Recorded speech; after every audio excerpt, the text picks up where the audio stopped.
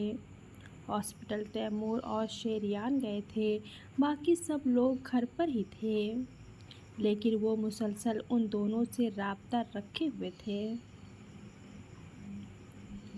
خرم کی حالت اب پہلے سے بہت بہتر تھی، اس کے صرف بازو پر ہی زخم آیا تھا، کسی طرح کا نقصان ہونے سے بچ گیا تھا۔ وہ لوگ ابھی تک ہاسپٹل میں ہی تھے۔ ڈاکٹر نے ٹھیک سے اس کا چیک اپ کروا کر اس کی پٹی باندھ دی تھی، جبکہ وہ آرام سے بیڈ پر بیٹھی ہوئی کچھ سوچ رہی تھی۔ تم ٹھیک ہو نا میرا بچہ؟ تیمور کمرے کے اندر آتے ہوئے اس کے پاس بیٹھ گیا تھا، جو ہاں میں سر ہلاتی اسے بے فکر کر رہی تھی۔ یہ الگ بات تھی کہ اسے بہت تکلیف ہو رہی تھی۔ یہ سب کچھ عنایت نے کیا ہے بھائی، میں آپ کو گارنٹی دے کر کہتی ہوں، میرے سے پہلے کچن میں وہی تھی۔ اس نے گیس سلنڈر کھول کر رکھا ہوگا تاکہ میں اندر جاؤں تو میں جل کر مر جاؤں اور وہ میرے شوہر پر قبضہ کر لے۔ وہ کمرے کے اندر داخل ہوتا اس کے نادر خیالات سن رہا تھا۔ تمہارا دماغ تو خراب نہیں ہے خرم، کیا بکواس کر رہی ہو تم؟ عنایت ایسا کیوں کرے گی؟ اسے کیا ضرورت ہے بھلا اس طرح کی گھٹیا حرکت کرنے کی؟ اور کوئی بھی کسی کی جان لینے کی کوشش نہیں کرتا۔ سب کچھ ہماری ملازمہ کی لاپرواہی کی وجہ سے ہوا ہے۔ بابا بتا رہے ہیں کہ انہوں نے کوئی نئی ملازمہ رکھی ہے جسے ٹھیک سے کوئی کام نہیں آتا۔ اس کی غلطی کی وجہ سے ہوا ہے، اس نے ٹھیک سے گیس بند ہی نہیں کی تھی۔ وہ اسے سمجھاتے ہوئے بولا تھا، جبکہ وہ نفی میں سر ہلا گئی۔ اس کے دماغ میں یہ بات سما چکی تھی کہ اسے مارنے کی کوشش عنایت نے کی ہے، تو مطلب صاف تھا کہ وہ اس بات سے پیچھے ہٹنے کا کوئی ارادہ نہیں رکھتی تھی۔ اس نے کہہ دیا تھا کہ اسے عنایت نے مارنے کی کوشش کی ہے، تو مطلب صاف ہے کہ عنایت ہی اس کی دشمن ہے۔ ویسے بھی آج کل وہ عنایت کے حق میں کچھ بھی سننے کے حق میں نہیں تھی۔ ہم یہ بحث یہیں ختم کرتے ہیں۔ شریان فی الحال ڈسچارج کروا کے گھر لے کر جاتے ہیں۔ یہاں کے ماحول میں یہ زیادہ ڈسٹرب ہو رہی ہے، اور پلیز گھر جا کر ایسی کوئی بھی بات مت کرنا۔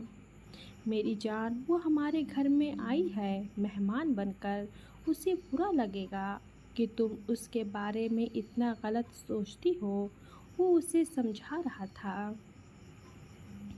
بھائی میں اس کے بارے میں غلط نہیں، بالکل صحیح سوچ رہی ہوں۔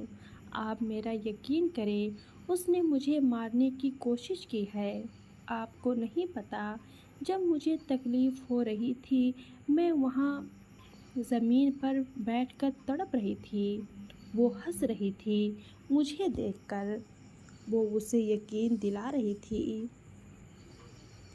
تیمور، خدا کے لیے اسے سمجھاؤ، یہ اپنے دماغ میں پتہ نہیں کیا کیا سوچ چکی ہے عنایت کے بارے میں۔ وہ عنایت کے بارے میں کچھ اچھا سوچنا ہی نہیں چاہتی۔ ٹھیک ہے، میرا اس کے ساتھ تعلق کچھ اس طرح کا ہے کہ تم انسیکیور محسوس کرتی ہو، میں سمجھ سکتا ہوں، لیکن تم میری بیوی ہو، میں تم سے محبت کرتا ہوں، تم میرے بچے کی ماں بننے والی ہو خرم۔ میرے لیے سب سے ضروری تم ہو، سب تمہارے بعد آتے ہیں۔ یہ بات یاد رکھنا۔ عنایت چلی جائے گی ہماری زندگی سے، بس کچھ وقت کا انتظار کر لو۔ وہ اسے نرمی سے اسے سمجھا چکا تھا، اب وہ غصے سے اسے سمجھانے کی کوشش کر رہا تھا۔ میں جھوٹ نہیں بول رہی شریان، میں سچ کہہ رہی ہوں، میں تکلیف سے تڑپ رہی تھی، میں رو رہی تھی، وہ ہنس رہی تھی۔ آپ کو میری بات پر یقین کیوں نہیں ہے؟ جب وہ مجھے مار ڈالے گی تب یقین آئے گا آپ کو، وہ چلا کر بولی تھی۔ جبکہ ہاسپٹل میں ان دونوں کی اس بحث کو ختم کرتے ہوئے تیمور بولا، یہ بات یہیں ختم کرو۔ تیمور یار پلیز اسے سمجھا دو کہ گھر چل کر یہ اس طرح کی کوئی بکواس نہیں کرے گی، عنایت کے سامنے تو ہرگز نہیں۔ کتنی تکلیف ہوگی اسے، وہ اتنا خیال رکھتی ہے اس کا اتنا چاہتی ہے اسے، اور یہ اسی کے خلاف پتہ نہیں کیا کیا سوچے جا رہی ہے۔ اسے سچ مچ خرم کی سوچ پر افسوس ہو رہا تھا۔ میں جو سوچ رہی ہوں بالکل صحیح سوچ رہی ہوں، آپ کو بھی میری بات پر یقین آ جائے گا، پھر آپ کو پتہ چل جائے گا کہ میری بات پر یقین نہ کر کے آپ نے کتنا غلط کیا ہے۔ وہ اب بھی خاموش نہ ہوئی تو شریان خود ہی کمرے سے باہر نکل گیا۔ وہ لوگ اسے لے کر واپس گھر آئے تھے۔ گھر آ کر ابھی تک وہ بالکل خاموش تھی۔ اس نے کسی کے بھی سامنے اس بات کا دوبارہ ذکر نہیں کیا تھا کہ عنایت نے اسے مارنے کی کوشش کی ہے۔ اور شریان بھی یہی چاہتا تھا کہ اس کا پاگل پن یہیں ختم ہو جائے۔ وہ سوچ رہا تھا کہ اب وہ اس سے سیدھے طریقے سے بات کرے گا۔ بس بہت ہو چکا تھا۔ صرف عنایت کو قبول نہ کر پانے کی وجہ سے وہ اس پر بے بنیاد الزام لگانے لگی تھی، اور وہ اب اتنا بھی برداشت نہیں کر سکتا تھا۔ عنایت خاموش تھی، کچھ کہہ نہیں رہی تھی، آگے سے کوئی جواب نہیں دے رہی تھی، تو اس کا یہ مطلب نہیں تھا کہ خرم انتہا کر دے۔ اسے لگ رہا تھا کہ آہستہ آہستہ خرم نارمل ہو جائے گی، لیکن نارمل ہونے کی بجائے وہ اور بھی زیادہ پاگل پن والی حرکت کرنے لگی تھی۔ اب اس نے اپنے پاس سے یہ کہانی بنا لی تھی کہ عنایت نے اسے مارنے کی کوشش کی ہے، اور یہ نارمل بات نہیں تھی، یہ سیدھا سیدھا ایک الزام تھا جو وہ کبھی بھی عنایت پر برداشت نہیں کر سکتا تھا۔ اسے یقین نہیں آ رہا تھا کہ خرم اس پر اتنا بھی یقین نہ کر سکتی تھی، جب وہ اس سے کہہ چکا تھا کہ وہ اس سے محبت کرتا ہے اور اس کی زندگی میں کوئی اور لڑکی نہیں آ سکتی، تو وہ اس پر یقین کیوں نہیں کر رہی تھی؟ کیوں وہ فضول میں ہر چیز میں عنایت کو گھسیٹ رہی تھی؟ جب وہ اس سے کہہ چکا تھا کہ عنایت کی اس کی زندگی میں کوئی اہمیت نہیں ہے، تو کیوں وہ بار بار اپنے اور اس کے بیچ میں عنایت کو لا رہی تھی؟ وہ کمرے میں آیا تو سب لوگ ہی وہیں بیٹھے ہوئے تھے، تقریباً سب لوگ ہی اس کے کمرے میں موجود تھے عنایت کے علاوہ۔ عنایت کیوں نہیں آئی تھی یہ تو وہ نہیں جانتا تھا، لیکن اس کا نہ آنا ہی بہتر تھا۔ گھر کا ماحول کافی ٹھیک ہو چکا تھا، 2 دن گزر چکے تھے، اب خرم کافی بہتر تھی، لیکن اس کے باوجود بھی سب لوگ انہی کے کمرے میں پائے جاتے تھے۔ چلو سب لوگ کھانا کھا لو، عنایت نے نیچے کھانا لگا دیا ہے، ہمیں چل کر کھانا کھا لینا چاہیے، بیچاری بچی صبح سے لگی ہوئی ہے۔ قسم سے جب سے یہ لڑکی میرے گھر آئی ہے میری تو ساری ٹینشن ہی دور ہو گئی، ہر انسان کا خیال رکھتی ہے، سب کی سوچ رہتی ہے اسے، ماں نے کمرے میں داخل ہوتے ہوئے سب سے کہا تھا۔ امی آپ اسے اتنی اہمیت دے ہی کیوں رہی ہیں کہ وہ گھر کے ہر معاملے میں گھسی ہوئی ہے؟ میں دیکھ رہی ہوں صبح ملازمہ سے کام بھی وہی کروا رہی تھی، یہ کیا طریقہ ہے؟ وہ اس گھر کی مہمان ہے۔ خرم کو یہ بات بالکل پسند نہیں آئی تھی، تبھی وہ اپنے ماں کو دیکھتے ہوئے بولی، نہیں بیٹا وہ مہمان نہیں بلکہ اس گھر کی فرد ہے، جب تک اس کی ہوم جاب پوری نہیں ہو جاتی وہ یہیں پر رہے گی، اور میرا ارادہ تو اسے ہمیشہ کے لیے یہیں پر رکھنے کا ہے، کوئی ضرورت نہیں ہے اسے کہیں بھیجنے کی، اور ویسے بھی جہاں اس کی جان کو خطرہ ہے ایسی جگہ تو میں اسے ہرگز نہیں بھیجوں گی۔ امی کے لہجے میں عنایت کے لیے محبت ہی محبت تھی۔ کیوں نہیں بھیجیں گی آپ؟ وہ اس گھر سے جائے گی، سمجھی آپ؟ وہ لڑکی کبھی اس گھر میں نہیں رہ سکتی، اور وجہ آپ بہت اچھے طریقے سے جانتی ہیں۔ خرم کے انداز میں بدتمیزی تھی جو سب نے نوٹ کر لی تھی۔ یہ کیا طریقہ ہے بات کرنے کا بیٹا؟ تمہاری امی اس نظریے سے نہیں کہہ رہی ہیں۔ دادا جان نے بیچ میں بولنا ضروری سمجھا۔ یہ جس بھی نظریے سے کہہ رہی ہوں، لیکن میں اس لڑکی کو ہرگز اس گھر میں برداشت نہیں کروں گی۔ وہ غصے سے کہتی اٹھ کر اپنے کمرے کی طرف جانے لگی تھی، جبکہ شہریار نے کچن کے دروازے پر کھڑی عنایت کو دیکھا تھا، جو یقیناً اس کی ساری باتیں سن چکی تھی۔ آپ مجھ سے بات کیوں نہیں کر رہے؟ کیا آپ مجھ سے ناراض ہیں؟ صبح اٹھ کر وہ اس کی پٹی چینج کر رہا تھا۔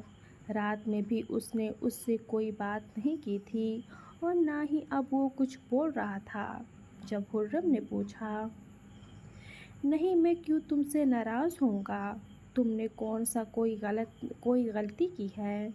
تم تو سب کچھ پرفیکٹ کر رہی ہو، ناراضگی کا تو سوال ہی پیدا نہیں ہوتا۔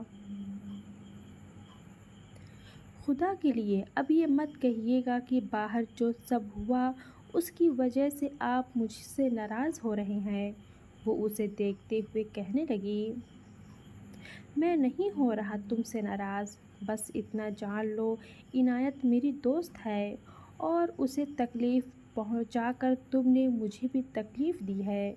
اس نے کچن کے دروازے پر رک کر تمہاری ساری باتیں سنی ہیں خرم، اور یقین جانو یہ ساری باتیں اس کے لیے تکلیف کی وجہ بنی ہیں۔ مجھے افسوس ہے کہ تم مجھ پر یقین نہیں کر پائی۔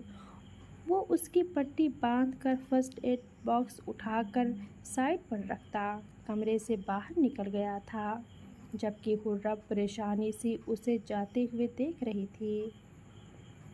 اللہ حافظ۔